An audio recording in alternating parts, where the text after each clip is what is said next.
heard him knock him dead. All right, everybody. Happy Thursday. Good afternoon. I have a few things at the top before I turn it over to the Admiral. As I was walking out here today, we saw news that Republican legislators in Tennessee were preparing to vote on the expulsion of 3 Democratic officials who stood in solidarity with children and families peacefully protesting for action on gun safety. The fact that this vote is happening is shocking, undemocratic, and without precedent. Across Tennessee and across America, our kids are paying the price for the actions of Republican lawmakers who continue to refuse to take action on stronger gun laws. The president will continue to call on Congress to take action to ban assault weapons and high-capacity magazines, require safe storage of firearms, eliminate gun manufacturers' immunity from liability, and require background checks for all gun sales. And state officials must do the same. This has been one of the worst weeks of 2023 so far in terms of anti-LGBTQ bills becoming law in states across America. 3 anti-LGBTQ laws have been enacted so far this week in Kansas, Indiana, and Idaho. Just yesterday, the North Dakota Senate passed 10 anti-LGBTQ bills in just one day, a single-day record. In Kansas, the state legislation overrode Governor Kelly's veto to make Kansas the 20th state that has banned transgender kids from participating in schools sports. With the enactment of a new law in Indiana, 14 states have now banned gender-affirming health care, while some of these laws are currently blocked by courts. This is a dangerous attack on the rights of parents to make the best health care decisions for their own kids. According to the Human Rights Campaign, more than 50% of transgender youth in the U.S., which is estimated to be more than 150,000 kids, live in states in which transgender youth have lost access to or at risk of losing access to gender-affirming care. Look, this is awful news. Let's be very clear about that. LGBTQI+ kids are resilient. They are fierce. They fight back. They're not going anywhere. And we have their back. This administration has their back. We are so proud of the kids across this country who have organized protests and school walkouts to tell the politicians in their states to stop this legislative bullying. I know that these political attacks can really take toll on people's mental health.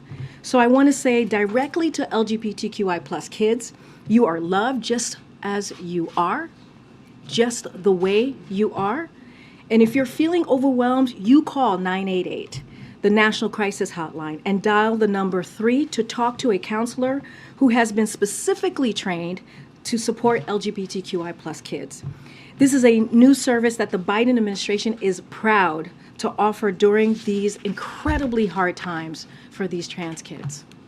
Now, one last thing before we move on to the briefing on Sunday. Okay, so the in-town pool has to gather for the president's departure, and we'll just continue. So if you all want to go ahead and do that, feel free, and then we'll still continue with the briefing.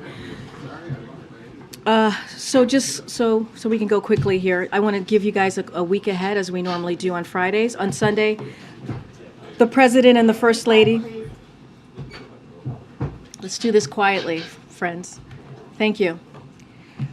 On Sunday, the President and the First Lady will return to the White House from Camp David. On Monday, the President and the First Lady will host the 2023 White House Easter Egg Roll, a tradition dating back to 1878. A teacher for more than 30 years, First Lady Jill Biden is continuing her theme of education for the event, transforming the South Lawn and the Ellipse into a school community full of fun educational activities for children of all ages to enjoy.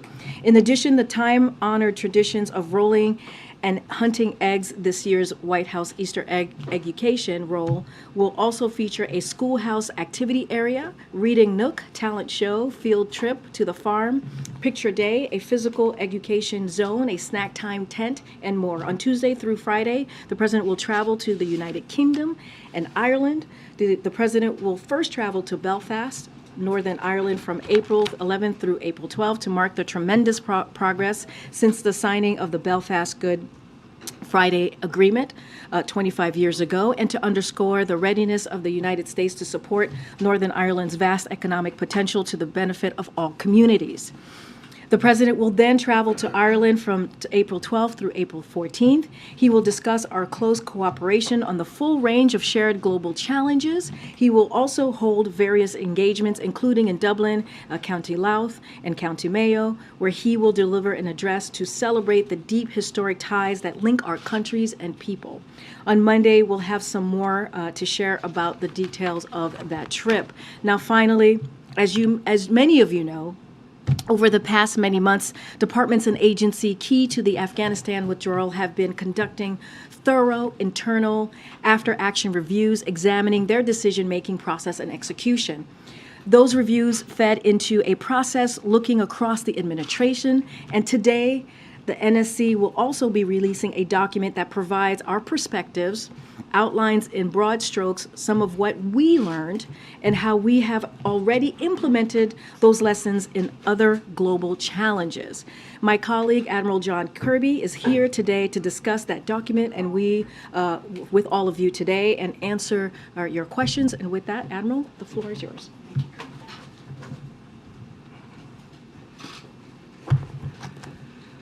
Good afternoon, everybody. So I want to start today by, again, updating you, as Karine said, on the administration's work to assess the withdrawal from Afghanistan. As you all know, over these many months, departments and agencies key to the withdrawal conducted thorough internal after-action reviews, each of them examining their decision-making processes, as well as how those decisions were executed. Today, they are making those reviews available to relevant committees in the Senate and in the House, as previewed by Secretaries Blinken and Austin in testimony last month. Those reviews, as Karine said rightly, fed into a process looking across the administration. So today, we are also making available to all of you and to the public a document that provides our perspectives on the withdrawal and outlines in broad strokes some of what we learned, as well as how we are already implementing some of those lessons. That document will be posted to the White House website at the conclusion of my briefing. But I'd like to take some time, if you'll allow me, to provide you an overview.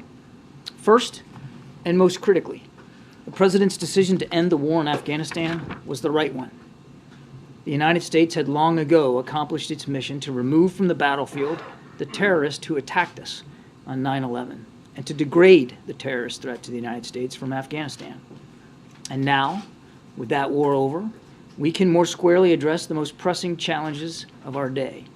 America is on a stronger strategic footing, more capable to support Ukraine and to meet our security commitments around the world, as well as the competition with China, because it is not fighting a ground war in Afghanistan. Of course, we continue to address terrorist threats, which, as the President accurately assessed, had migrated to other parts of the world through effective over-the-horizon operations, including those that took out the leaders of al-Qaeda and ISIS, al-Zawahiri and Haji Abdullah, respectively. But while it was always the President's intent to end that war, it is also undeniable that decisions made and the lack of planning done by the previous administration significantly limited options available to him. President Biden inherited a force presence in Afghanistan of some 2,500 troops. That was the lowest since 2001. He inherited a special immigrant visa program that had been starved of resources. And he inherited a deal struck between the previous administration and the Taliban that called for the complete removal of all U.S. troops by May of 2021, or else the Taliban, which had stopped its attacks while the deal was in place, would go back to war against the United States. The President's transition team asked to see plans for that removal. They asked to see plans for a security transition to the Afghan government. And they asked to see plans to increase the processing of special immigrant visas. None were forthcoming. Transitions matter. That's the first lesson learned here. And the incoming administration wasn't afforded much of one. Thus, President Biden's choice was stark. Either withdraw all our forces or resume fighting with the Taliban. He chose the former. But even in so doing, secured extra time to conduct that withdrawal, stretching it out to August. And that's the second point worth making. Despite having his options curtailed, President Biden led a deliberate, rigorous, and inclusive decision-making process that was responsive to facts on the ground. He focused keenly on the need for proper planning. In fact, President Biden directed his top national security leaders to begin planning for a withdrawal even before he had made the final decision to leave Afghanistan. He ordered troop reduction plans, plans to turn over bases and equipment to the Afghan government, as the previous administration had negotiated, plans to draw down our diplomatic presence, and plans to evacuate both American citizens and Afghan allies alike.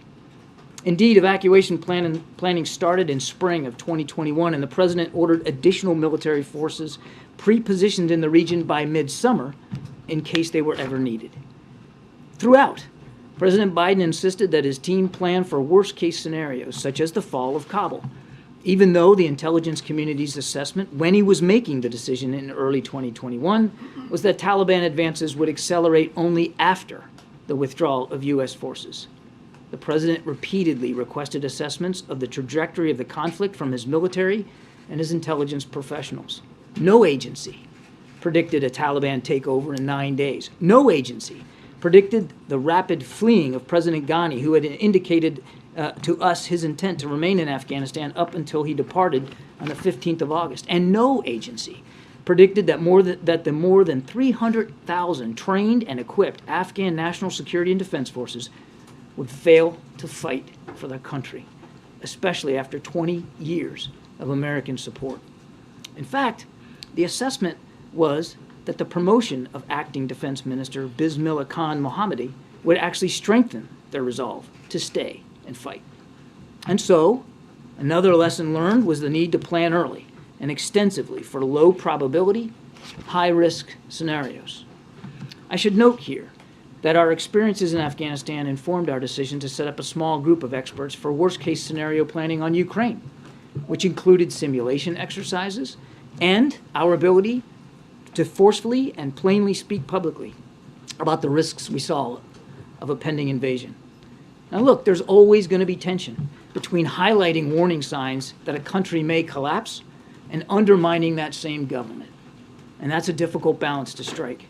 But in Ukraine, and before that in Ethiopia, for that matter, we prioritized earlier drawdowns of our personnel when each of those capitals were under threat. In fact, months before Russia's invasion, we released intelligence with trusted partners, and our warnings about the invasion grew louder and more public. This aggressive approach allowed us to organize with our allies and help enable Americans in Ukraine to depart safely. And just to remind, we continue to facilitate the safe departures of Americans from Afghanistan when they tell us they are ready to leave.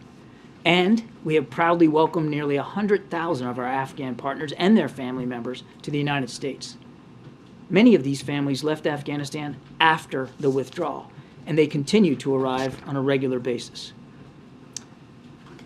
Now, I'd be remiss here if I did not also express our gratitude to the many private and nonprofit groups, including those comprising veterans of the war, who helped us identify, contact, and arrange for the safe transport of thousands of these brave Afghans. Without their help, or the incredible assistance we received from countries in Europe and the Middle East that allowed us to use their facilities as way stations, we could not have moved as many people as quickly as we did. And that's yet another lesson that we learned. This one about the power of allies, partners, and friends. Now, we know we need more help, which is why we urge Congress to assist us in improving the special immigrant visa program and by passing the Afghan Adjustment Act, both of which will make it easier for us to keep meeting our commitments to our Afghan allies. No comments, none, about this withdrawal would be complete without mention of the deadly attack on the Abbey Gate at Hamid Karzai International Airport on the 26th of August. The President at the time made it clear to operational commanders that force protection remained his highest priority.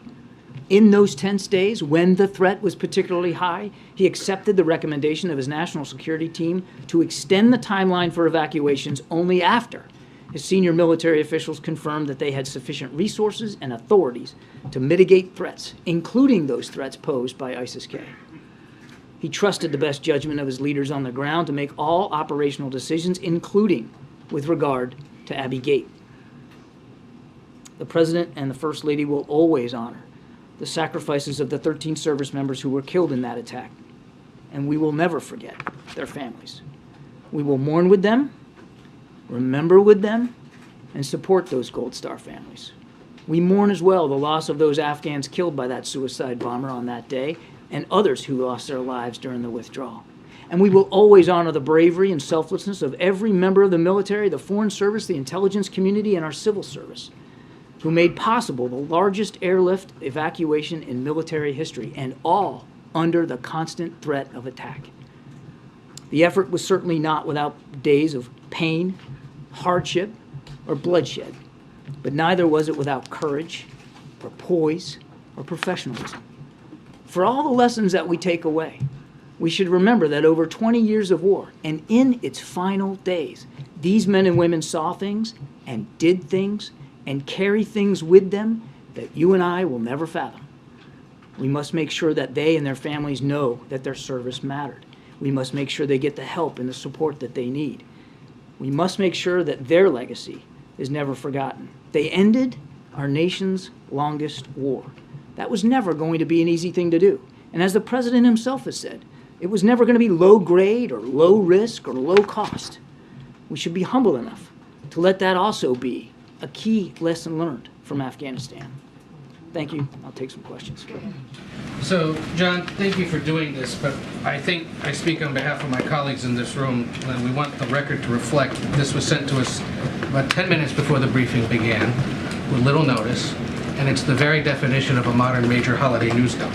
You're releasing this at the beginning of the high holidays, and after months of requests from Republicans and the broader public. So why today? And is this all we get? And is this a response to the studies that were done by the agencies?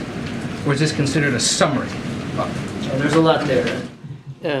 This is the result of months and months of work by individual agencies who are participating in the withdrawal to voluntarily review that withdrawal, which they did. And they worked through that. These documents are classified. And we felt it was the responsible thing to do after those reviews were done to then run a process across the administration to take a look at those reviews ourselves across the interagency, work our way through it, and then provide them to the relevant committees and leaders on the Hill, which we did today. We think that was the responsible thing to do. And what you're seeing today is the result and the culmination of an awful lot of work, Ed.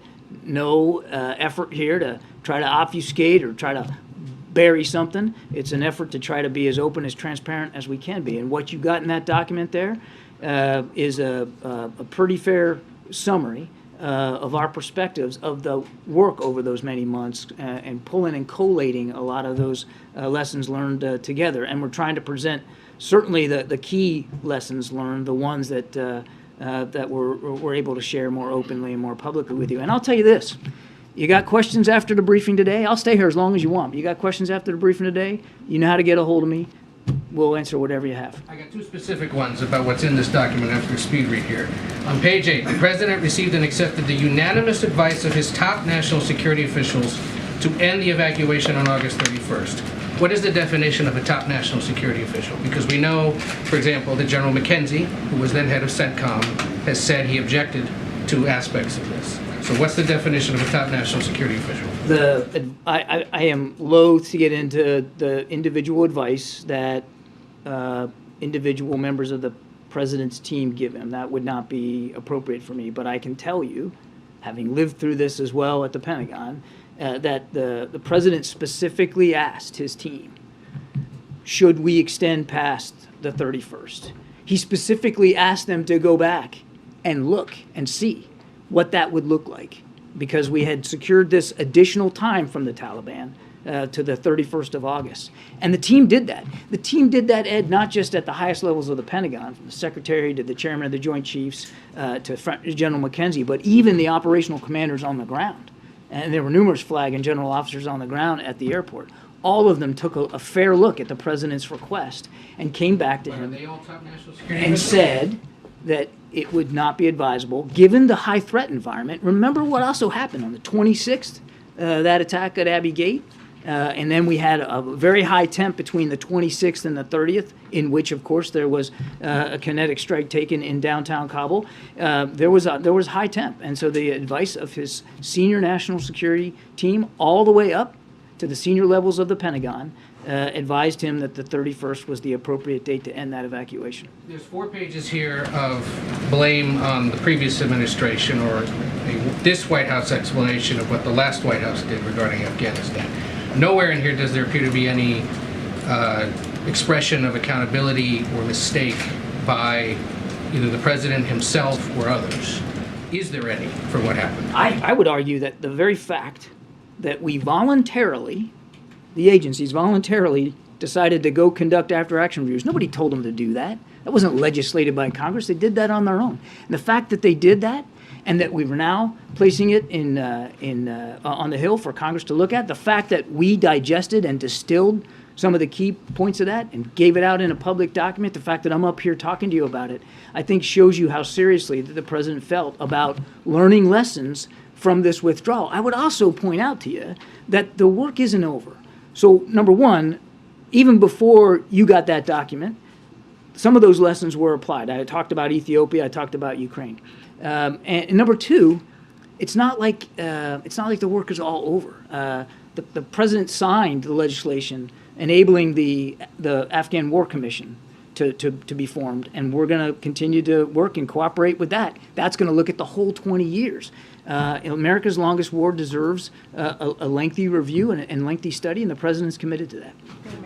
Thank you. In reading this, you seem to be conceding that evacuation should have happened sooner and faster, saying we now prioritize earlier evacuations, noting that today you would message evacuations more aggressively. I understand you've made clear the president does not have any regrets about his decision to withdraw. But in hindsight, in reading this, does the president have any regrets about how this withdrawal was carried out? The president's very proud of the manner in which the men and women of the military, the Foreign Service, the intelligence community, I went on and on and on, conducted this withdrawal.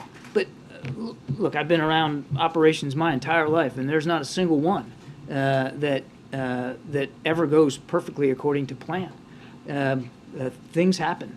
Sometimes enemies get a vote, and you always want to learn from that. And one of the things that we learned, and I talked about it here in my opening statement as well, is that you gotta that balance of striking when do you pull out when a government is under threat, particularly a friendly government, and do so in a way that doesn't undermine the very government you're trying to support. That's a tough balance to strike, and it's different in every single case. And as I said, we learned from Afghanistan, and we applied that lesson in Ukraine and Ethiopia, that being aggressive in the information space and being willing to move a little sooner may be the best thing. But does he wish he had done things differently? The president, I think everything is laid out here in this document about the main takeaways, the main lessons that we learned. And again, the president's enormously proud of the men and women who conducted this withdrawal. And just one last thing. On the last page here, you note that the speed and ease with which the Taliban took control of Afghanistan suggests that there was no scenario except a permanent and significantly expanded U.S. military presence that would have changed the trajectory. I wonder, what is your message to the veterans, to the families of the fallen, who may read that and wonder, what was the point? The president said many times that the mission that we originally were sent in to Afghanistan for was accomplished a long, long time ago. Remember, they were ordered in under President Bush to avenge the 9/11 attacks and to go specifically after Osama bin Laden and al-Qaeda. And decimating and degrading al-Qaeda's capability in Afghanistan was a mission that we accomplished a long, long time ago. And over time, the president has talked about this, the mission in Afghanistan morphed into something it wasn't intended to originally be. That doesn't, just because the mission changed over time under previous administrations and leadership and scenarios, doesn't mean that anybody who served in Afghanistan doesn't have something to be proud of, doesn't have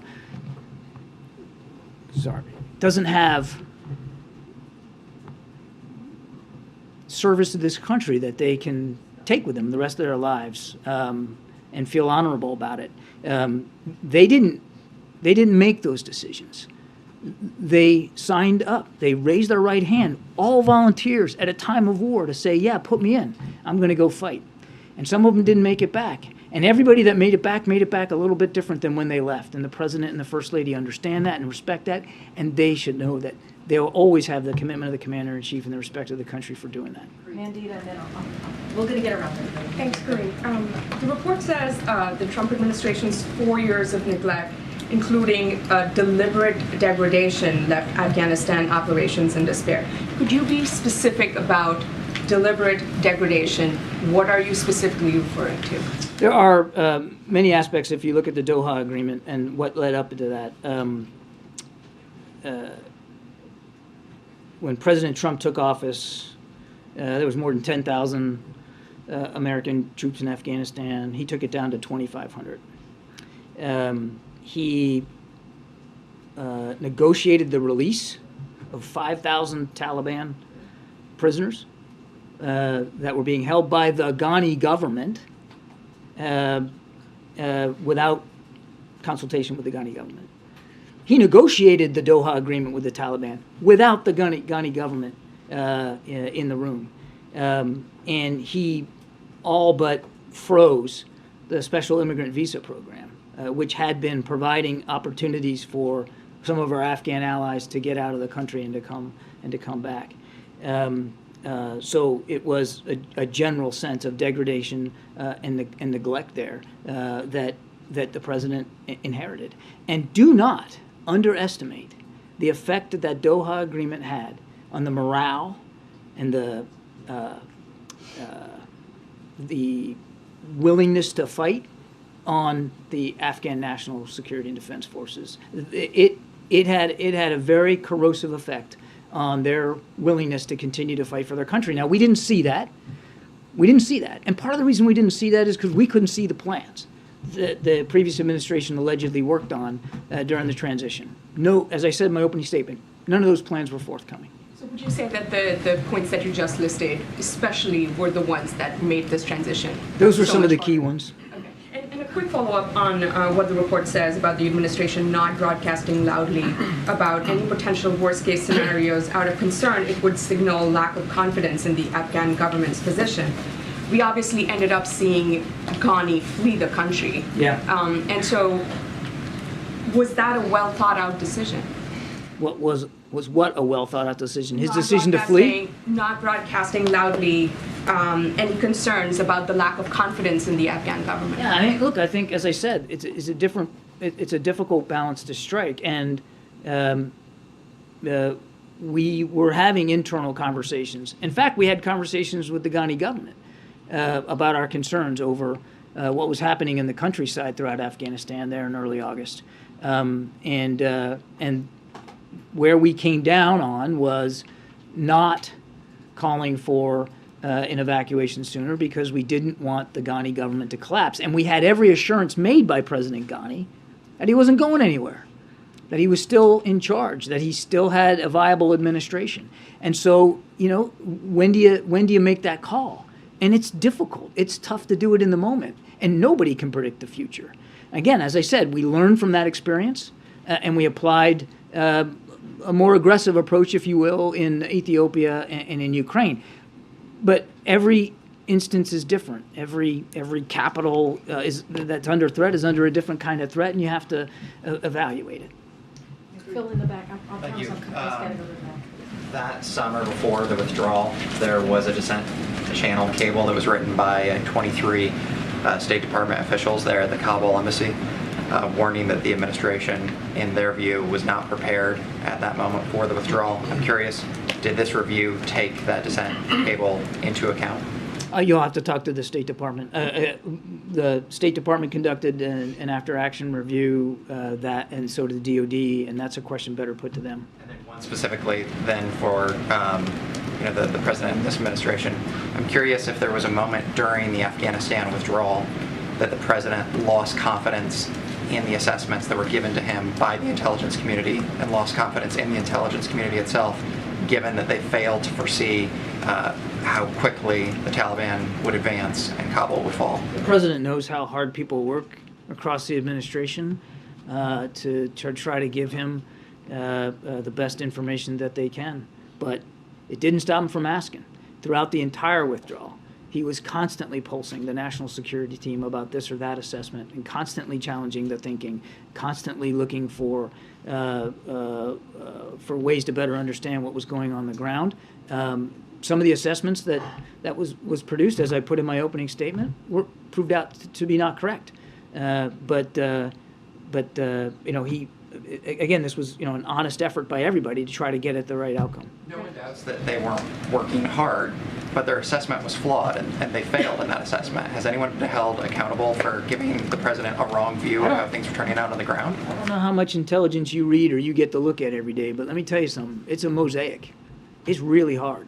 And I've yet to see an intelligence assessment that ever was 110% certain about something. They get paid to do the best they can, weaving in multiple sources of information, sometimes in real time, without even a lot of time to process. And they do the best they can. Do they always get it right? They'll be the first ones, if they were up here, to tell you they don't always get it right. And clearly we didn't get things right here with Afghanistan, about how fast the Taliban were moving across the country. I don't think we fully anticipated the degree to which they were constructing these deals in the hinterlands that kind of fell like dominoes. We didn't anticipate how fast the Afghan National Security Forces were going to fold. We're not going to fight for their country, particularly after we had, as I said, dedicated 20 years, trained and equipped them. I don't think we fully appreciated the degree of corruption that was in the officer ranks in the military. I could go on and on and on. But it doesn't mean that people weren't trying and doing their best effort to understand that. But intelligence and getting it right every single time, man, that's a tough hill to climb. Doesn't mean that they don't try. Karine, thank you. And John, thank you for being here. It seems like page after page, this places the blame on the previous administration, starting with page 1. President Biden's choices for how to execute a withdrawal from Afghanistan were severely constrained by conditions created by his predecessor. Yeah. Let me just follow up with you on something that Ed was asking, which is, does the president take responsibility for the withdrawal and everything that happened thereafter? He's the commander-in-chief. And he absolutely has responsibility for the operations that our men and women conduct and the orders that he gives. And he continues to believe that the order to withdraw from Afghanistan was the right one. And if you just look, Kristen, at what's happened since we pulled out of Afghanistan and see what the United States military has been better able to do on behalf of the American people, I think there's only one conclusion you can come to, and that it was the right decision. And as you list the things that could But have been... wait, before I answer, but you need to remember, and I get the question about the previous administration. You got to look at when he came into office, what he was walking into. He didn't negotiate with the Taliban. He didn't invite the Taliban to Camp David. He didn't release 5,000 prisoners. He didn't reduce force levels in Afghanistan to 2,500. And he didn't have an arrangement with the Taliban that they won't attack our troops. He came in with a certain set of circumstances. He had no ability to change. He had to deal with it based on what he inherited. And he had 8 months to plan, did he not? He had to take 8 months to plan because whatever plans there might have been done by the previous administration, we didn't see. And it was not apparent that there was a lot of planning done. So yes, he took some time to work through that. I don't think he could be blamed for that. In fact, he enabled and was able to secure from the Taliban extra time on the clock because by May 1st, you might remember, they were going to come in guns a-blazing. Hang on a second. I'll get to you. They were going to come in guns a-blazing on May 1st. He got us till the end of August so that we could do, I mentioned that in my opening statement, proper planning that accounted for high-risk scenarios and probabilities that we hadn't thought of before so that he could get military forces pre-positioned in the region so that if we had to go in and conduct an evacuation, they could do that. And you know how fast they got there? 48 hours when we ordered a NEO, a non-combatant evacuation, because he put them there and he had to have time to do that. What does the president believe, what mistakes does the president believe he made? I'm not going to speak for the president on that score. What I can tell you is that, again, we've done a good faith effort here to work through the lessons learned of this withdrawal. And we've already started to apply those lessons.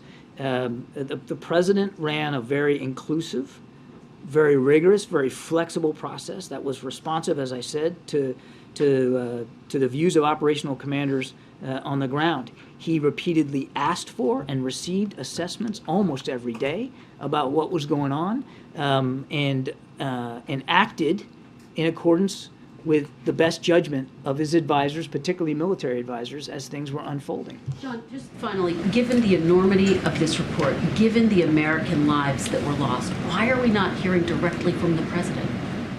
We are putting this forth for you and for Congress today, and I think you've heard from the president. He has talked many times about his decision to withdraw from Afghanistan, his belief that it was the right decision. He has talked publicly about the withdrawal before, and about the courage and sacrifice and the professionalism, and he has been, he and the First Lady have been very open and honest and transparent about the sorrow that they feel for those that lost their lives. Peter, and then I'll go back. Thanks. John, who's going to get fired over this? Peter, the purpose of the document that we're putting out today is to sort of collate the chief reviews and findings of the agencies that did after-action reviews. It's not the purpose of it is not accountability. It's the purpose of it is Military leaders. Purpose giving of it advice. is Doesn't to sound like study it was good. lesson You admit learned. that the intel was bad. So how can President Biden ever trust when they come into the Oval Office with the PDB that anything in there is legit? What I said was, That intelligence is a mosaic. What if the mosaic, all the pieces are incorrect? what I said was intelligence is hard business, and they get it right a lot too.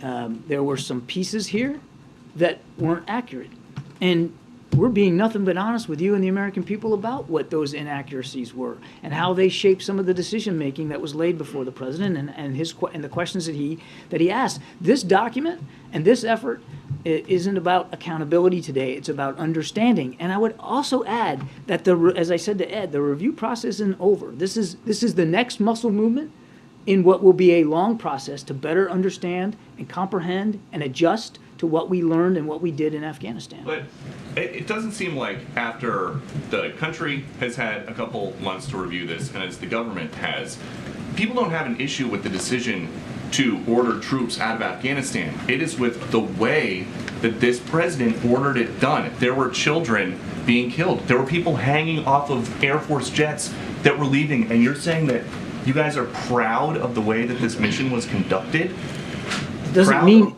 of that? proud of the fact that we got more than 124,000 people safely out of Afghanistan? You bet. Proud of the fact that American troops were able to seize control of a defunct airport and get it operational in 48 hours? You bet. Proud of the fact that we now have about 100,000 Afghans, our former allies and partners, living in this country and working towards citizenship? You bet. Does that mean that everything went perfect in that evacuation? Of course not. I've talked about it from a different podium. The after-action reviews are now being reviewed by members of Congress, which will lay out things that could have gone better. Nobody's saying that everything was perfect. But there was a lot that went right, and a lot of Afghans are now living better lives in this country and other countries around the world because of the sacrifices and the work of so many American government officials. So yeah, there's a lot to be proud of, Peter. That's it. Thank you, Karine. Thanks, John. Just to follow up on my colleague's questioning about the blame assigned to the previous administration, specifically, how is the Trump administration responsible for the disorganized and chaotic process of evacuation and determining who gets to board these evacuation flights?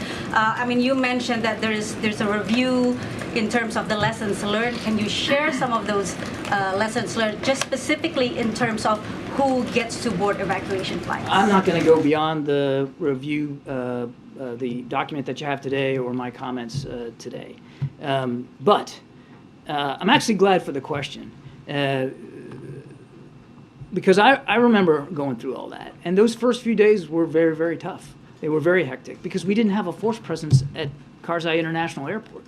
We were still in the process of taking those pre-positioned forces and getting them onto the field. And we got them there within 48 hours.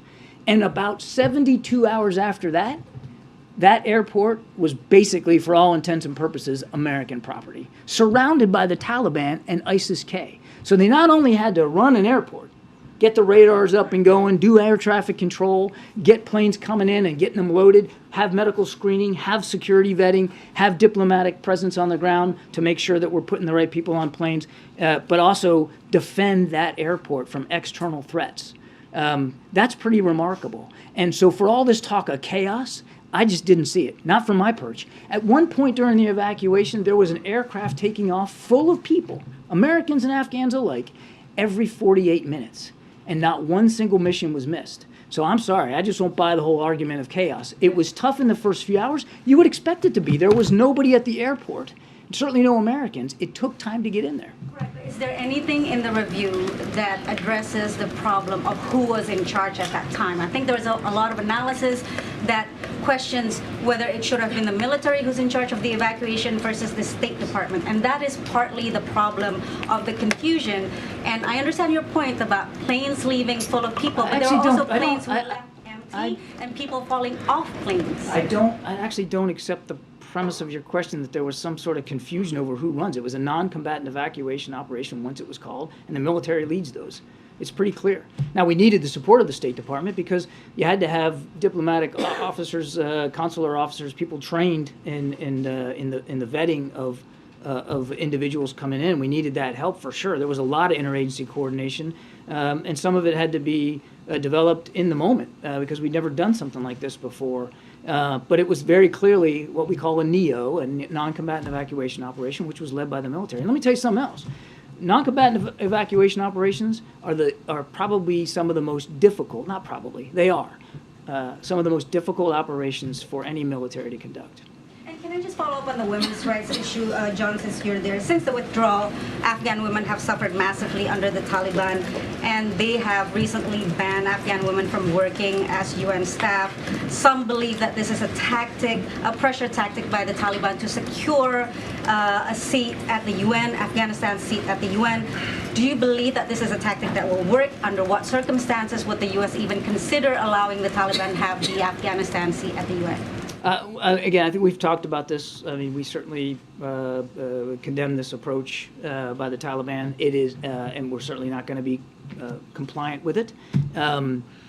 If the Taliban wants international legitimacy, in whatever form, then they should answer up to the commitments they made in the Doha Agreement and in other agreements, and in this case, to be respectful of the rights of women and girls, and they haven't. And so until they do, they're going to be continuing to struggle to gain some sort of sense of legitimacy or assistance from the rest of the world. Karine, thank you very much. Admiral, thank you. I have two questions about this report. First question is about the intelligence angle. I think we can safely agree that anytime the assets of the intelligence community are harnessed to an assessment of a life and death matter, and the community gets that wrong, and death ensues, that qualifies as an intelligence failure. First question here is whether, since you have acknowledged, essentially, without calling it as such, an intelligence failure in this case, do we know why the intelligence communities got it wrong? What was it cultural? Was it specific? Was it analytical? What was the problem with the intelligence community here? The intelligence community also conducted after-action reviews, and I'd let them speak to that. I'm not going to do that from here. Second question. We in this room hear you saying, and the American people hear you saying, that President Biden inherited bad policies from President Trump. No. Bad outcomes, bad conditions on the ground. That's what I said. Well, you said you reduced the force to 2,500. You're characterizing that as a bad policy, yes? I'm characterizing that as a fact. What we hear you saying, let me finish my question, please, and what the American people hear you saying is President Biden inherited flawed policies from his predecessor. President Biden was deprived of the requisite transition papers he should have received from his predecessor, and President Biden was deprived of accurate information from President Ghani about his intentions, and President Biden was deprived of accurate assessments from the intelligence community. The depiction of the commander-in-chief that you present, or this commander-in-chief, is of a figure almost helpless and shaped and buffeted by individuals and forces and entities that are beyond his control, when he had every option to increase the troop size there during his 8 months in office. He had every option to intensify attacks on the 5,000 Taliban fighters and so on.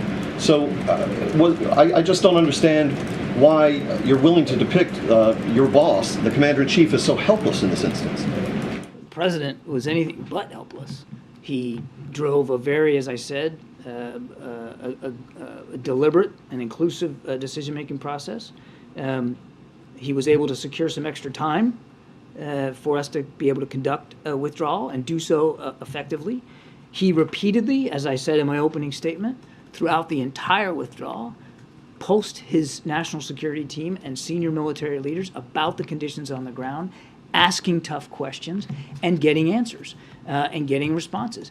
And he acted on the best military judgment and the best assessments from the intelligence community as he could, as he made these decisions going forward. And some of those assessments turned out to be wrong. But it wasn't for a lack of alacrity and energy and interest by the president in pulsing and questioning and analyzing all the way through. And this was difficult. As I said at the very end of my opening statement, ending a war, any war, is not an easy endeavor, certainly not after 20 years. And the president said himself there was no way in that process that it was going to be low grade, low cost, low risk. There was going to be risks. There were going to be costs. He knew that. The team knew that.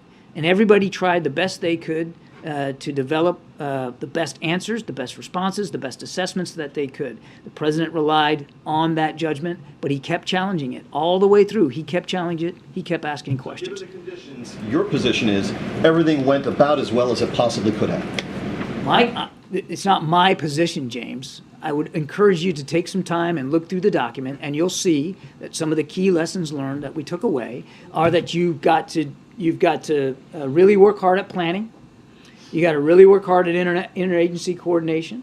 You got to be willing to revisit the idea of communications, crisis communications with respect to evacuations, and maybe be willing to move sooner than what some of your instincts might be. I mean, there's a lot in there, so I encourage you to take a look at that. Why did the administration choose not to make this an independent review? These were independent reviews. The after-action, the after-action reviews that were done by the Defense Department and at the State Department, they're the two prime ones that we're talking about here. They were done completely independently. You'll see that. Well, they're still fundamentally his cabinet agencies, his cabinet leaders conducting the agency or conducting the reviews of his actions. Why not an outside commission, outside independent person to review what the administration did? Each of these agencies voluntarily conducted these reviews. The president didn't dictate to them how they were going to conduct those reviews. They each did it independently, differently, in a different way. But both state and DOD, did their reviews using independent entities, and then that was pushed up to back inside the lifelines at the State Department and the Defense Department. And both Secretary Blinken and Secretary Austin had a chance to digest it, look at them, review them, analyze those reviews, and then, of course, we once we did that, those reviews entered an interagency process where it was looked at. They were looked at in conjunction here at the National Security Council and across the interagency by multiple agencies to take a look at the work that the State Department and the Defense Department did and fashion together some even broader lessons learned, some of which we shared in that document that we gave you. And I know you were asked earlier about releasing more beyond the 12-page report, and you talked about information just being very highly classified. But the president can obviously declassify anything that he wants. So would he do so in the interest of transparency, in the interest of the public knowing more about what happened with the withdrawal beyond the 12-page perspective of the NSC? So again, a couple of things to remember. That this is an ongoing process here. We also look forward to cooperating with the Afghan War Commission, which will take a look at the 20 years of war. These documents are sensitive and classified. We are taking an extraordinary step here to share them with members of Congress, the relevant committees and leaders. Usually with after actions, there's no requirement to do that. You don't have to do that. But the president is taking that extraordinary step to share these classified AARs, these after action reviews with members of Congress. And we believe that the real value in them lies in the fact that we can be sensitive to the information in them. And so that's why we're doing it this way. Thanks. You had said earlier this was about understanding and not accountability. I just don't know, how is this process and document not about accountability? You assign so much accountability to the Trump administration and very little comparatively to your own. After action reviews are done it's very common practice. They are not investigations. They're not criminal proceedings. They are. Saying they're criminal proceedings. They are studying. They are studying the conduct and the execution of operations or policy. And in this case, both state and DoD have now conducted these in a classified way. The idea is to learn from them, to apply those lessons learned as needed. And as I've said, we didn't wait for these reviews to be complete before we started using some of the lessons in Ethiopia, in Ukraine. That's the purpose here. The work is about understanding what happened, what went well, what could have gone better, and then learning from that so that we don't make some of those same mistakes in the future. That's what it is. It's not hunting for heads. Well, just the second one, if I could. You said the president, or earlier somebody asked if the president takes responsibility for this withdrawal and what happened after. You answered and said he has responsibility. Does he take responsibility, and have you heard him say that? The president's the commander-in-chief. And just by dint of being the commander-in-chief, he assumes responsibility for the orders he gives, the men and women who execute those operations, and in this case, it's not just the military, and he stands by that. Way in the back. Thank you, Karine. Thank you, John. Since the withdrawal, China has increased its economic ties with Taliban, first signing oil deal in January and now eyeing mineral contracts. Is the White House concerned about these growing economic ties between China and Taliban? And can you share some comments about it? We look, our view, every country's got to take their own view here of how they're going to relate to the Taliban. We don't recognize them as an official government in Afghanistan. And as I've said before, if they want to be so recognized, at least by the United States, if they want to be seen as legitimate, then they need to own up to the promises they made about how they were going to govern that country and how they were going to treat their own people, including women and girls. Just follow? Yeah, thanks, John. Just sort of distilling some of the questions you've been asked about accountability. I appreciate the fact that lessons have been learned. And I assume that the president still has full confidence in his national security team that gave him the advice, which is pointed out in this summary. Why should the American people have confidence in all of those national security advisors, given what this report lays out? The president does have trust and confidence in his national security team. And he did ask a lot of questions. And there was some assessments passed to him that proved faulty, that proved to be wrong, that proved to not shake out the way he had been given to understand that they would. But in the aggregate, as he looks across all the work that the national security team continues to do, before and since the withdrawal from Afghanistan, he continues to conclude that this is an extraordinarily talented group of leaders. And as you know, as I said in my opening statement, as painful at times as the withdrawal was, it wasn't without its moments of courage and poise, and it doesn't mean that it wasn't worth doing. ending that war in Afghanistan. Because if you just take a look at what we've been able to do for Ukraine and how we've been able to really step up in the competition against China and deal with some of the tensions in the Indo-Pacific, it's difficult to say that we would have been able to do all that we did over the last year or so if we were still dragged down on the ground in Afghanistan. In fact, Putin and Xi probably would like nothing better than for us to still be bogged down in a ground war in Afghanistan. Sorry, if I could just follow up. Kristen asked a question earlier. This report, this summary of your perspectives came out as the president was on his way to the Camp David retreat for the Easter weekend. When should we anticipate an opportunity for the president to stand for our questions about the findings and stuff? I don't have anything on his schedule to speak to. John, I have two questions. One will be on a different topic. I'll start with that one. The president's leaving for Northern Ireland fairly soon. Yeah. Are there any plans for him to meet with representatives of Sinn Féin and the DUP to try and resolve the impasse that's kept a functioning devolved government from being in place? Yeah, I tell you, we're going to have, as Karine said at the top, we'll have more to talk about in terms of the specific agenda items on Monday before we leave. Okay, and on Afghanistan, this document says there was no such plans for withdrawal in place when President Biden came into office. No plans were shared during the transition.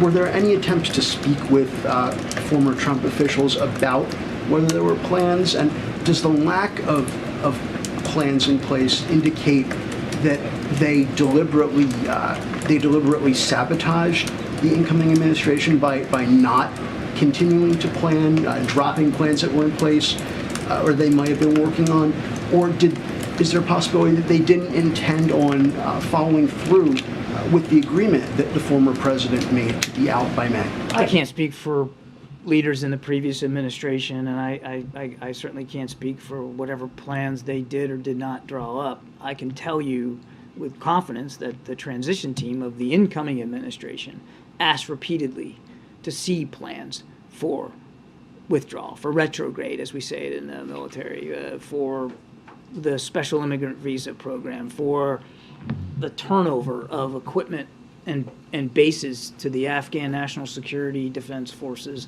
And as I said in my opening statement, none were forthcoming. It wasn't for lack of trying.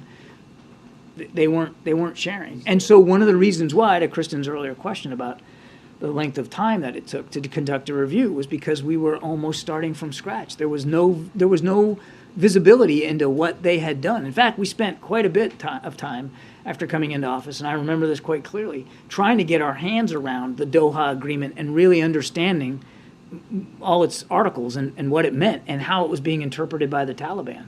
There just wasn't any of that fingertip feel or granular awareness that we had. The sitting administration can access documents from the prior administration.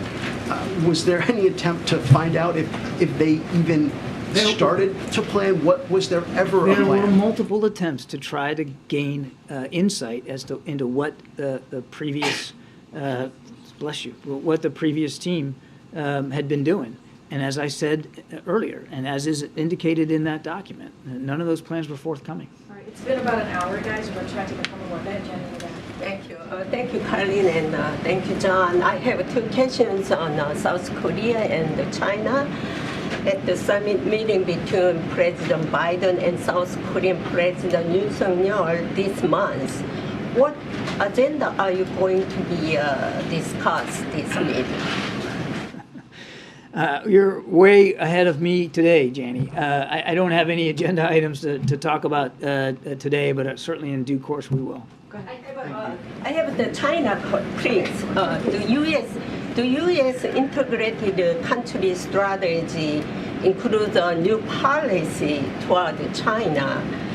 What tools can the United States use for China to help deter North Korea's missile and nuclear provocation? We know that China has influence in Pyongyang, and we have long urged them to use that influence to get Mr. Kim to do the right thing and to be willing to sit down with us, as we have said we are, without preconditions, to diplomatically try to deal with a denuclearization of the peninsula. Thank you. Thank you, Karen. Thank you, John, for spending a lot of time answering our questions. I have a question.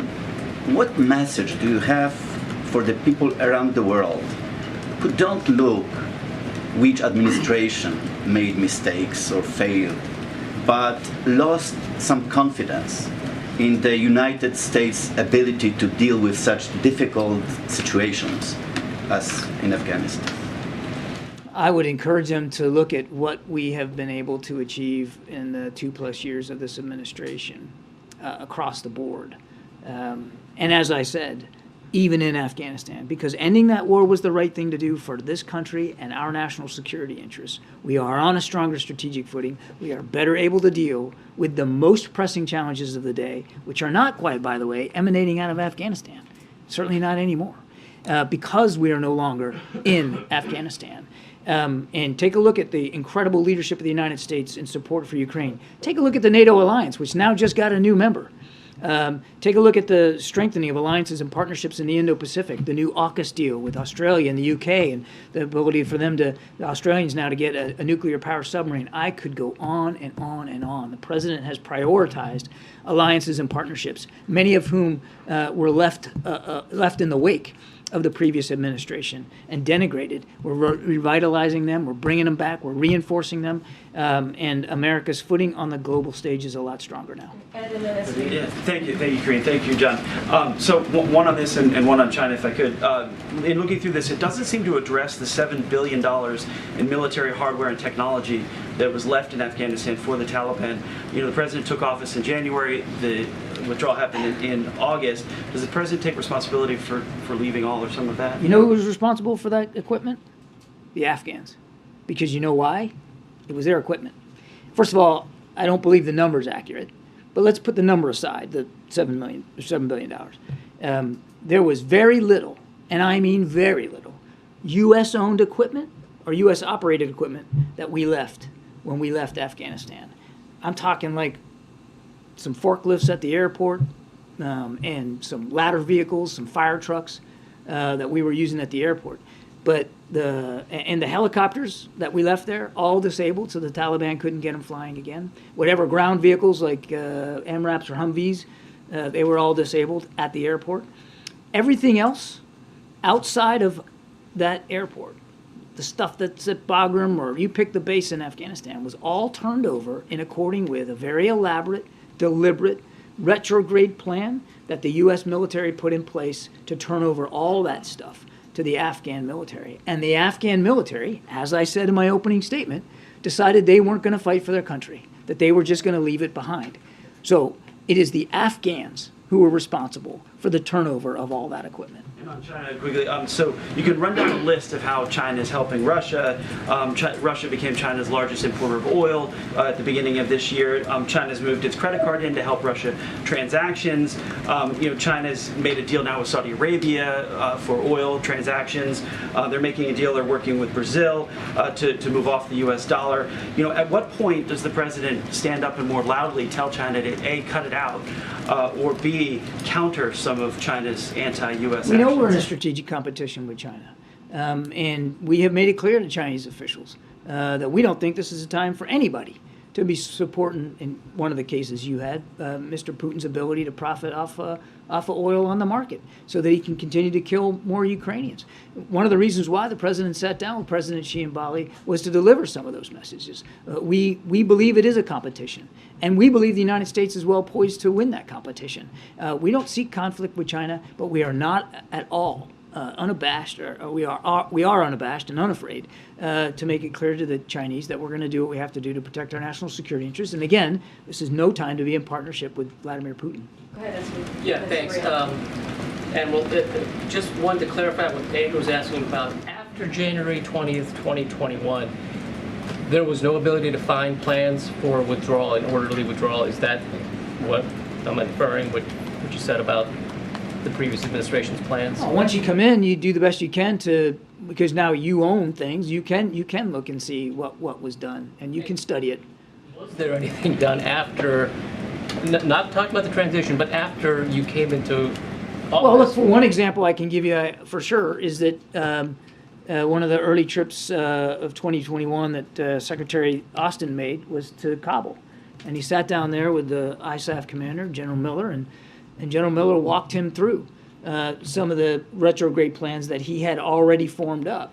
And that acted as a basis for what we eventually executed on. But it doesn't mean that we didn't order or look for amendments and changes and that kind of thing. That's one example. I can't speak about every agency and what plans they may or may not have fallen in on. The problem is there was no visibility on that in the transition. You have a very brief period of time between election night and inauguration. And Afghanistan was one of the chief foreign policy concerns the president had coming in. And the team desperately wanted to understand the Doha Agreement, wanted to talk to experts, wanted to talk to planners, wanted to see what had been done, because the president had already made a commitment that he wanted to end that war, but he wanted to do it responsibly. We couldn't find out exactly what the previous administration had done on paper. And that's difficult. So you say, okay, well, January 20th, it's all available to you, but he shouldn't have had to wait until January 20th to get access to that. It would have been better, wouldn't it, I think, for everybody, if we could come in, with deck running there right on the 20th. On the former president has now been saying several times that, number one, China is actually running background now, and it was $85 billion in brand new equipment better than we actually have. Can you address that, please? I don't get the last claim. What? I'm just asking you. I can't address. I don't understand it. I'm gonna go back to the answer before. It's important because this is getting well misunderstood out there. There was a retrograde plan working towards withdrawal, where bases that we were operating out of and equipment that we had that we believe the Afghans could and should keep were turned over to them in a very thoughtful, orderly way, all the way from spring well into summer. Once you turn it over, it's just like what we're doing in Ukraine. We give Ukraine artillery ammunition, Stinger anti-air missiles, Javelin anti-tank. It's their stuff at that point, not the Americans. It's their stuff. That stuff belonged to the Afghans. And so this argument is just ludicrous, that we left millions of dollars of stuff in Afghanistan. We didn't. We turned it over, as the previous administration would have done too, because part of their thinking was they were going to have to turn this material over.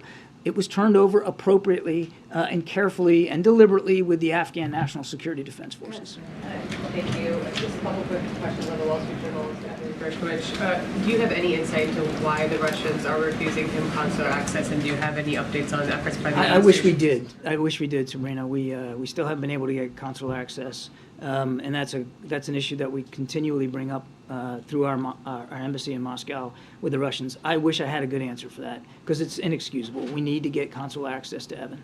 At what point would the administration explore a potential prisoner swap with Russia? I won't get ahead of where we are, and I think you can understand why we would certainly want to talk about potential negotiations here from the podium. We're at a very early stage here. Main goal is to get consular access to him so we can have that contact and that connectivity. We're doing what we can to keep his employer and the family informed. Our focus is squarely on that right now.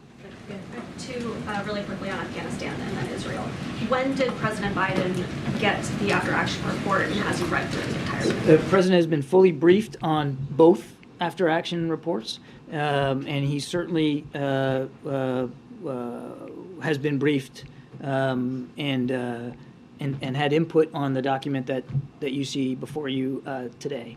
And then on the when, I would tell you that, to Ed's question, I mean, this is a process, and he has stayed in touch with the State Department and the Defense Department as they have worked through their after-action reviews. And then are there plans to release each of the department's reports to their respective workforces? I mean, there's people who worked on this withdrawal who want to learn the findings. These are classified reports. I do not anticipate any release of them publicly or in a more broad fashion, but that's a better question put to the agencies. And then on the situation in Israel, how concerned is the White House that this could escalate into a Very greater concerned. situation and conflict? Yeah, we're very concerned about the violence there. We see now it increased more attacks in the last 24 hours.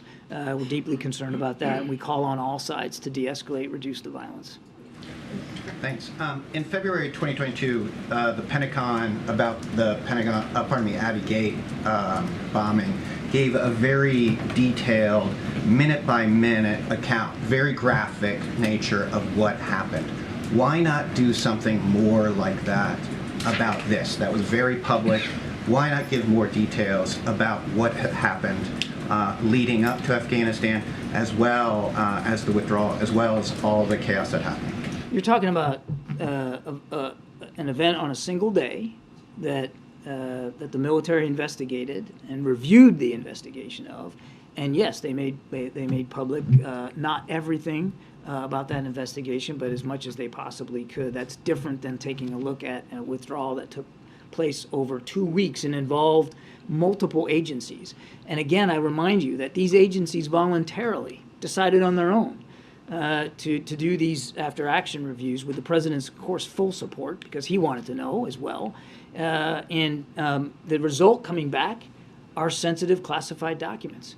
And there's no obligation to even share those with members of Congress, but we're doing that. Jake Sullivan promised a hot wash, I think is the word he used to describe what would come out of that. That certainly sounded like a very detailed accounting. And you say this is not about accountability, but how does the American people trust that the United States has learned from the mistakes that were made if they do not see those mistakes and see the administration acknowledging them, being public with them, and how they're going to address them? I think that's what I'm doing today. And I think that's the document you got in front of you. I think it's also, hang on a second, it's also the fact that those after-action reviews are on Capitol Hill voluntarily so that relevant committees and relevant senior members of Congress can look at them. They are sensitive and they are classified. And we also have a responsibility to the American people to protect some information so that it doesn't get out there, so that we can continue to apply some of those lessons in future operations. The last thing I'll say to your question is there's an Afghan War Commission that's been legislated. The president signed that legislation. It will look at the whole war, and that will have a very public dimension to it. And this administration and every agency in it will actively and with appropriate energy participate in that. I know you said you'll have more on the trip, but I had a quick question. We have a story out today that the UK is seeking to restart trade talks with the US, under Prime Minister Sunak. Does the US have any interest in restarting trade talks with the UK, and will President Biden meet with the Prime Minister when he's in Northern Ireland? I haven't seen that report, so I'd rather not comment on that right now. And as for the agenda, I think you just got to give us till Monday. We'll have much more detail on the agenda, who he's meeting with, and under what context on Monday. The free trade question has been hanging in the air for quite some time, I understand. including the previous premier. Has the administration's position changed? You all seem pretty cool to the idea. I understand. I have nothing for you on that. All right, just a couple more. Two questions on Ukraine. Thank you, John. According to the Financial Times, a high-ranking advisor of President Zelensky signaled that it might not be longer a precondition to get Crimea back to start negotiations. Is that a development the White House would applaud? First of all, I don't know that the Zelensky administration has spoken to that, and we certainly wouldn't get ahead of them. What I would tell you is, and we've said this from the very beginning, that only President Zelensky can determine if and when he's ready to negotiate and in what context and over what. We believe that nothing should be negotiated about Ukraine without Ukraine. Nothing should be done or said or moved on without President Zelensky's full approval. That's where we are. Thank you so much. One on China, where tensions are flaring up again, especially on Taiwan, with warships being deployed, etc. Can you update us of what channels of communication are currently open between the administration and China? Is there a functional military channel in case of tensions arising? What's the state of communication between The lines of communication with China remain open. We have communicated to China privately. We've certainly done it publicly here with y'all, that there's no reason for them to overreact to this transit. It's not uncommon for these transits to happen. They're private, they're unofficial. We would urge China not to overreact. Just two more. I'm sorry. So Biden ended the humanitarian parole for Afghans starting after October 1st, and benefits end later this summer. What's going to happen to them?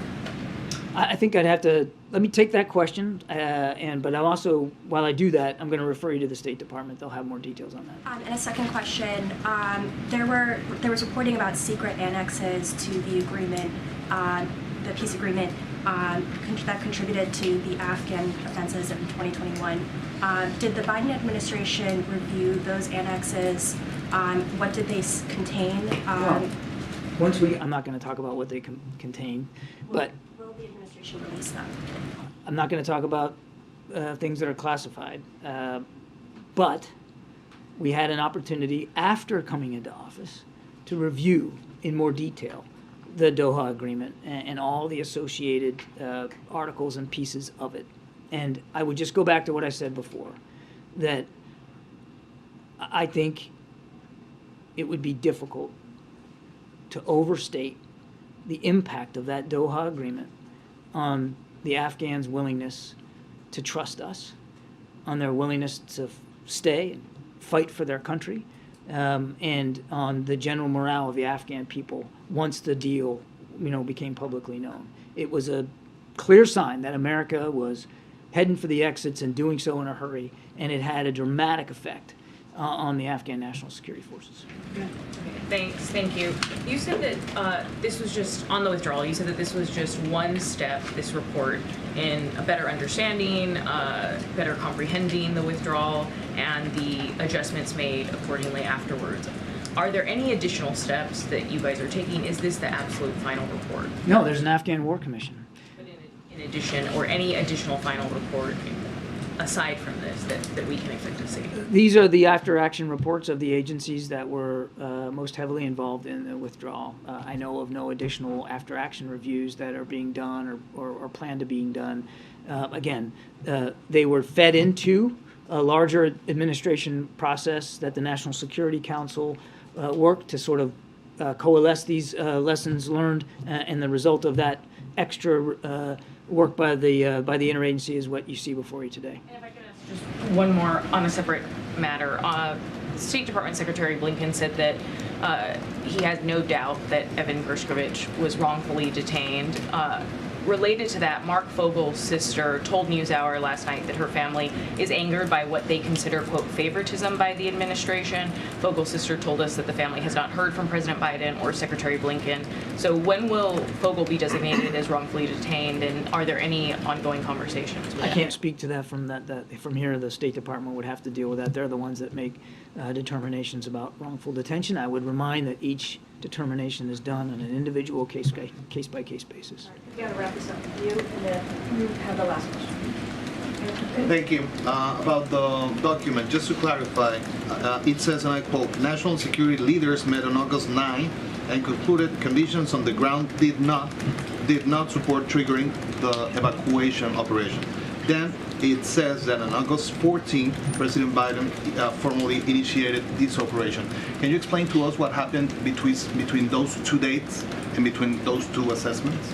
Many things happen in that, in that 5 days. I don't have all my notes in front of me from then, but we continued to see, particularly over that week, the Taliban achieving more and more success in the hinterland, particularly out west and to the north, taking over district by district, province by province. And so there was this sort of rolling momentum that they had, and the danger to Kabul got more acute over the course of that 4 or 5 days. And again, as I said earlier, first of all, non-combatant evacuations are some of the most difficult operations, and choosing when you're going to go there, I mean, that's a State Department gets to call that, but the military executes and leads it. And finding that exact moment to do it is it can be difficult, particularly when you're dealing with a government who we wanted to see succeed, wanted to see stay in power. And so you got to be careful about when you go ahead and call for a NEO, so that you're not undermining the very outcome you're trying to keep in persistence.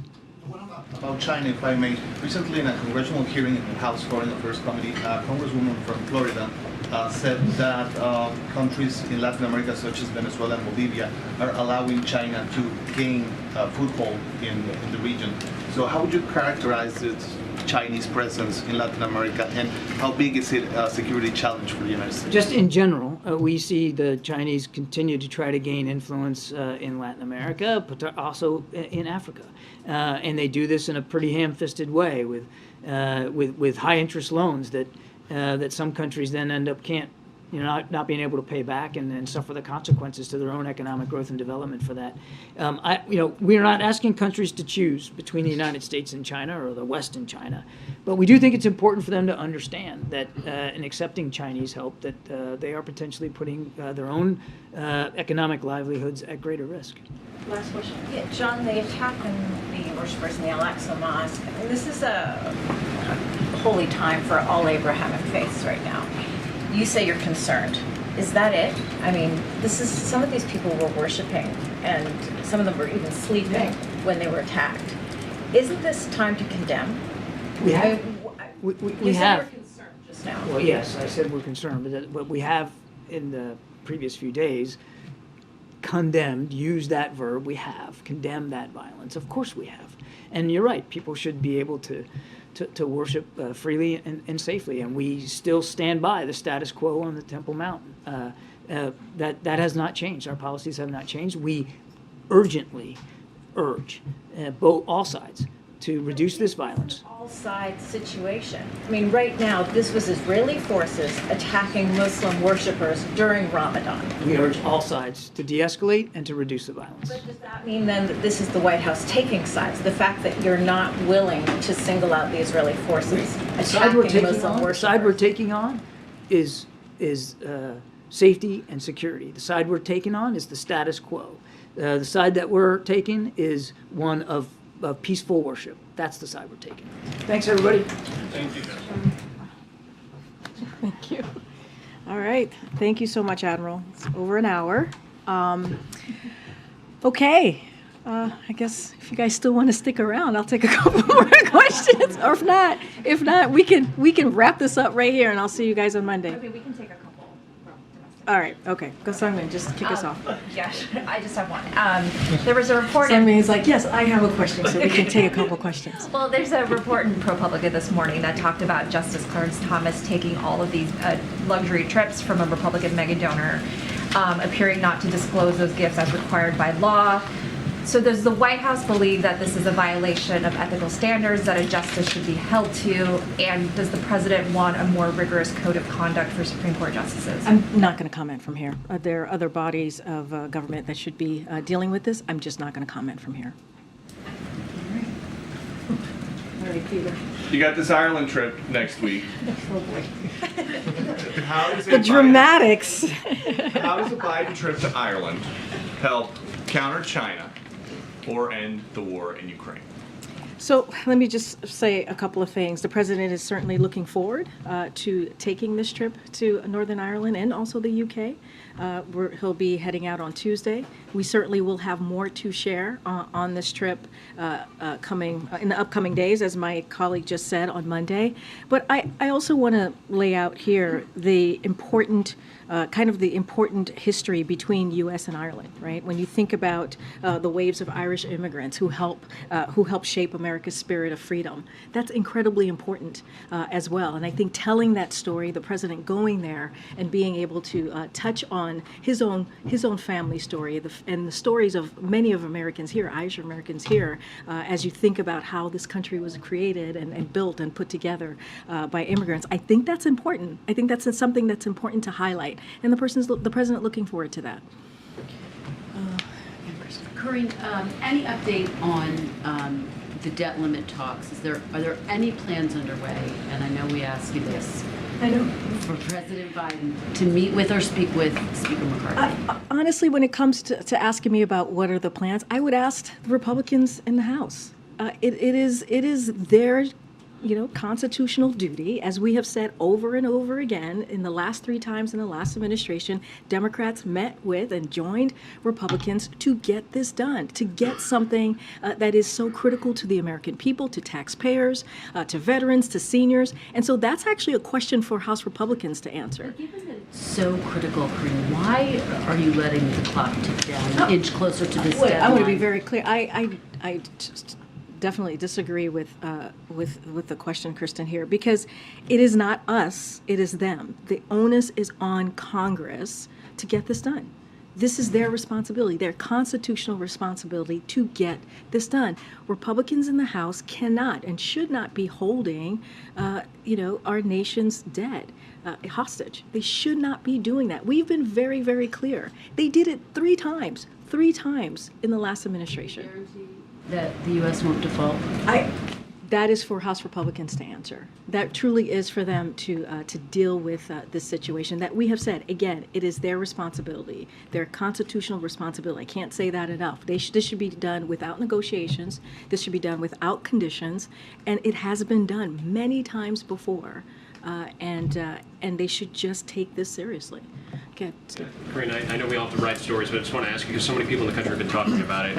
This came up in yesterday's briefing. LSU says that the team certainly will come, but I wanted to give you an opportunity to address some of the emotions that have been aired by some of the players, in particular Angel Reese. And what she said this week is that if she were on the other foot, if Iowa had won, the First Lady wouldn't have said, LSU come. Can you respond to that? Look, first of all, as you know, the president put out a statement days ago saying how he and the First Lady are welcome and looking forward to celebrating LSU Tigers and the University of Connecticut.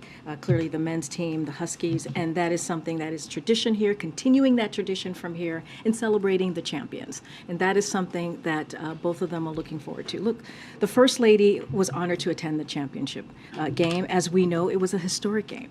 9.9 million people watched that game. It was the LSU Tigers. That win was historic.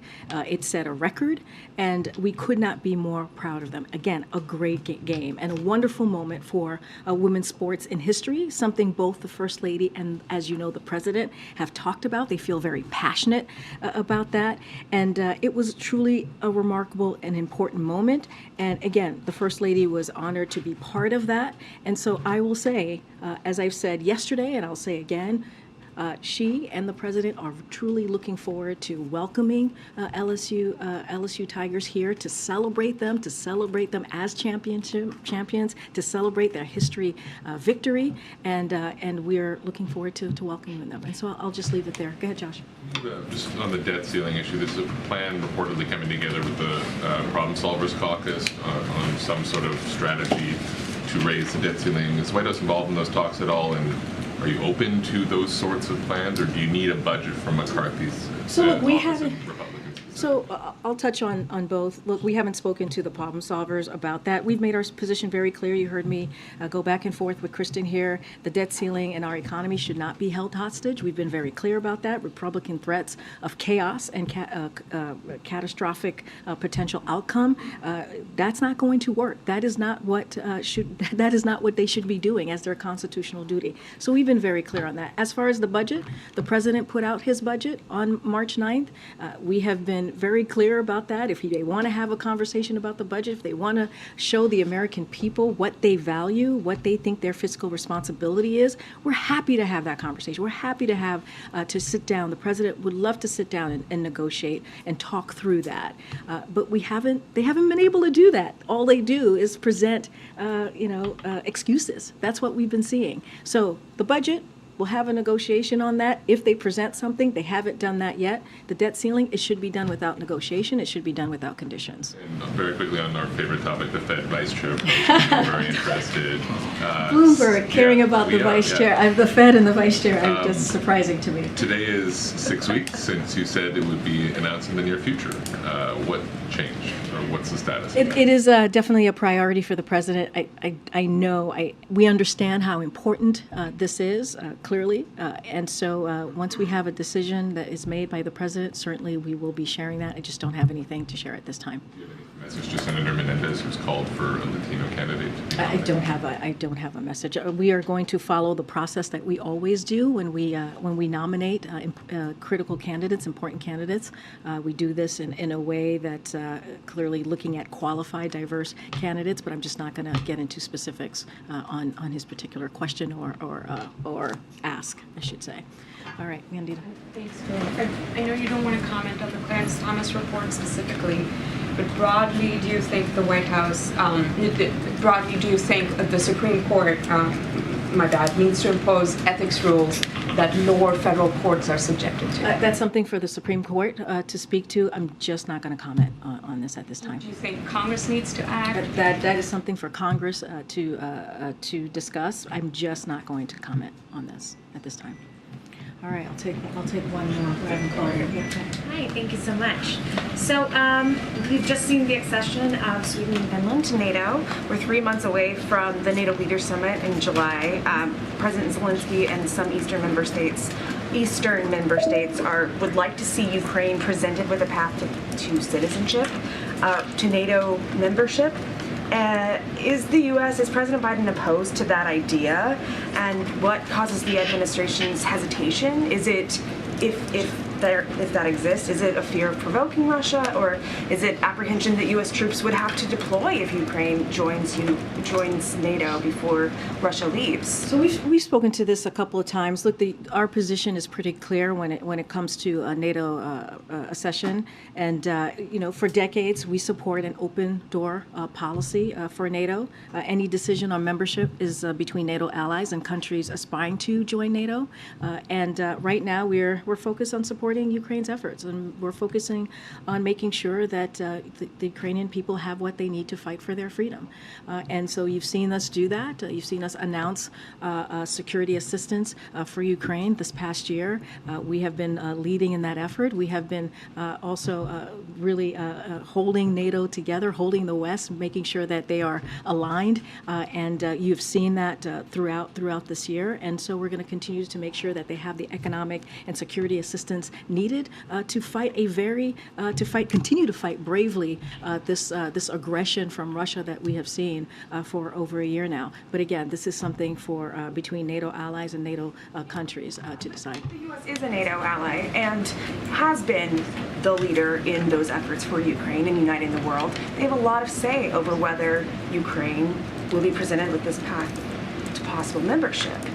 What is the U.S.'s position on it? Again, been very clear for decades. For decades, we have been pretty consistent on this. We support an open door policy for NATO, and I'm just going to leave it there. It's been like this for decades now. All right.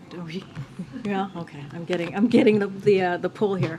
All right. I'll see you guys on Monday. Have a great weekend and happy Easter. Thank you, Karine.